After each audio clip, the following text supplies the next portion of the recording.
South India shopping mall the wedding మంత్ర సరికొత్త wedding collection south India shopping mall. Love marriage కదా మీరు? Love marriage. మీ ఇద్దరు dancers అవును. ఎలా కుదిరింది అసలుకి?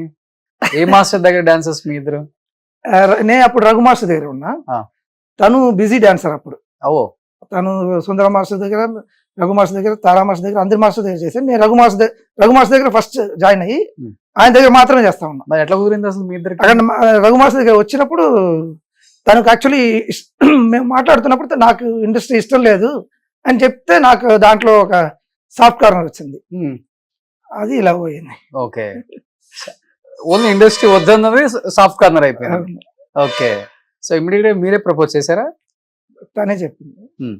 చెప్తే ఓకే ఓకే, వెంటనే పెళ్లి చేసుకున్నాం. వెంటనే అసలు పెద్దగా నాకు యాక్చువల్లీ నాకు ఎల్డర్ బ్రదర్స్ ఇద్దరికి పెళ్ళి అవ్వలే. మా వైఫ్కి ఇద్దరు ఎల్డర్ సిస్టర్స్ ఉన్నారు, వాళ్ళకి పెళ్లి కాలే. మేము పెళ్లి చేసుకున్నాం.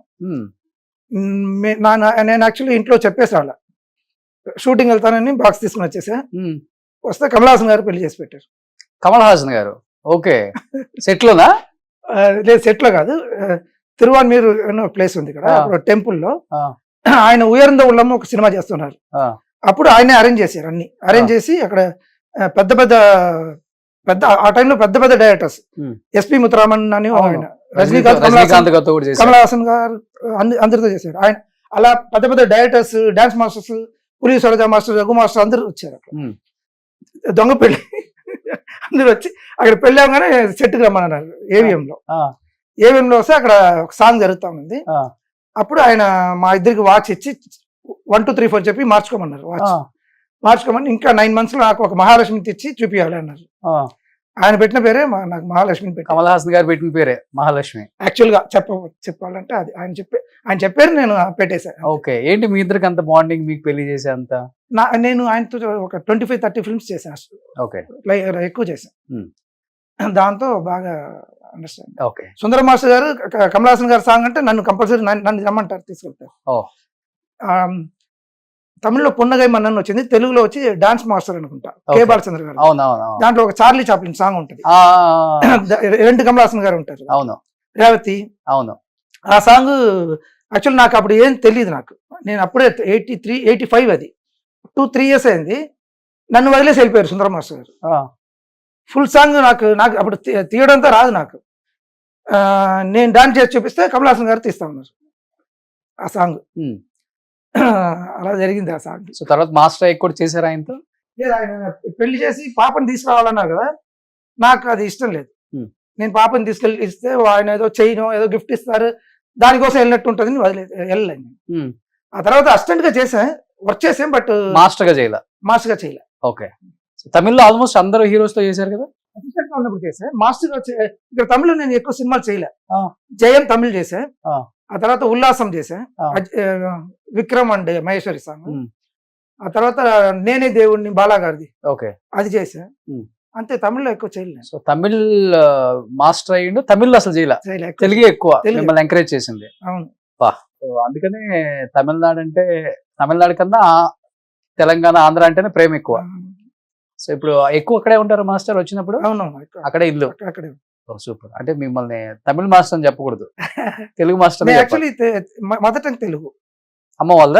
అవును, వైజాగ్. యాక్చువల్లీ వైజాగ్, నాంది ఇక్కడ, నాంది కూడా తిరుపతి దగ్గర అక్కడ. ఓకే, సో తమిళని కాదు మీరు? తమిళ కాదు, సెటిల్డ్ చెన్నై అంతే. అవును. సూపర్. సో ఇంకేంటి మాస్టర్, ఇన్ని ఇయర్స్ తర్వాత ఇంటర్వ్యూ కాబట్టి మిమ్మల్ని ఆదరించిన ప్రేక్షకులకి, మిమ్మల్ని ఆదరించిన ఇండస్ట్రీకి, డైరెక్టర్స్కి, హీరోస్కి ఏం చెప్పాలనుకుంటున్నారు? ఇంకా ఆదరించని హీరోస్ కూడా ఉంటారు కాబట్టి వాళ్ళకేం చెప్పాలనుకుంటున్నారు? అదంతా ఆలోచించే టైం నాకు లేదండి యాక్చువల్లీ. ఇప్పుడు ఏం లేదు, ఇప్పుడు మీతో నాకు చాలా బాగుంది. నాకు ఇంటర్వ్యూ లా అనిపించట్లేదు, ఏదో ఫ్రెండ్షిప్ గా ఏదో మాట్లాడుకుంటున్నాం, ఇంటికి వచ్చే చుట్టాలతో మాట్లాడుకుంటున్నాం అంతే. అలాగే అనిపిస్తుంది నాకు. అందువల్ల నాకు కంఫర్టబుల్ గా ఉన్నాం. లేకపోతే నాకు కెమెరా పెట్టి మైక్ అదంతా ఏదో చేస్తా ఉంటే నాకు మీరు అడుగుతా ఉంటారు, ఇక్కడ చూసి మాట్లాడమంటారు, అదంతా నాకు కుదరదు. అదంతా నాకు కష్టం.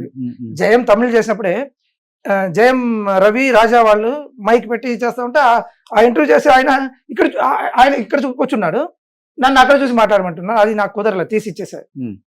నాకు కంఫర్టబుల్ గా ఉండాలి. ఓకే, సో ఈ రోజు comfortable. I feel comfortable. Oh super. అయితే థ్యాంక్స్ మాస్టర్. మీరు మన ఇంట్లో చుట్టాల్లాగా ఉన్నారు అంతే. Oh super. ఎక్కడికి వెళ్ళినా నాకు ఇదే కాంప్లిమెంట్ ఇస్తారు గెస్ట్లు అందరూ కూడా. Very good. అండ్ అది నాకు చాలా హ్యాపీనెస్ ఇస్తుంది. అండ్ ఎస్పెషల్లీ ఈ రోజు మీ ఇంటర్వ్యూ చేయడం నాకు చాలా హ్యాపీనెస్ ఇచ్చింది master. For the first time ఇన్ని సాంగ్స్ చేసి ఇంత సూపర్ డూపర్ హిట్, ఇంత సక్సెస్ ఉన్నా కానీ ఒక మనిషి ఎలా ఉండాలో మనం చూసి నేర్చుకోవచ్చు. ఎలా ఉండకూడదు అంటే చాలా ఎగ్జాంపుల్స్ ఉంటాయి మాస్టర్ సొసైటీలో మనకి. బట్ ఇంత స్టార్డమ్ ఇంత ఉన్నప్పటికి కూడా చాలా లో ప్రొఫైల్ మెయింటైన్ చేస్తూ నేను ఇంతే ఉంటా, నేను ఇలానే ఉంటా, నా లైఫ్ ఇది, మా ఫ్యామిలీ ఇది అని, అంటే బయటికి గొప్పలు చెప్పే వాళ్ళని ఉంటారు కెమెరా వచ్చినప్పుడు. బట్ అవన్నీ ఏం లేదు మాస్టర్. సాదా సీదాగా నైట్ డ్రెస్ వేసుకొని ఏదో క్యాజువల్ గా హడావుడు లేకుండా సూపర్గా ఉన్నారు మాస్టర్. ఇలానే ఉండండి. ఇంకా ఇద్దరు ముగ్గురు హీరోస్ ని మిస్ అయ్యారు కాబట్టి వాళ్ళతో కూడా వర్క్ చేయాలని, అండ్ వాళ్ళు కూడా శంకర్ మాస్టర్ కి ఆ లేని, అంటే మీతో వర్క్ చేయలేని లోటు ఉంది కాబట్టి అది కూడా ఫుల్ఫిల్ చేయండి. తెలుగు ఇండస్ట్రీ ఇంతవరకు ఆదరించింది, ఇంకా ఆదరిస్తుంది. మీలాంటి టాలెంట్ ఉన్న మాస్టర్స్ ఎవరు వదులుకోరు మాస్టర్.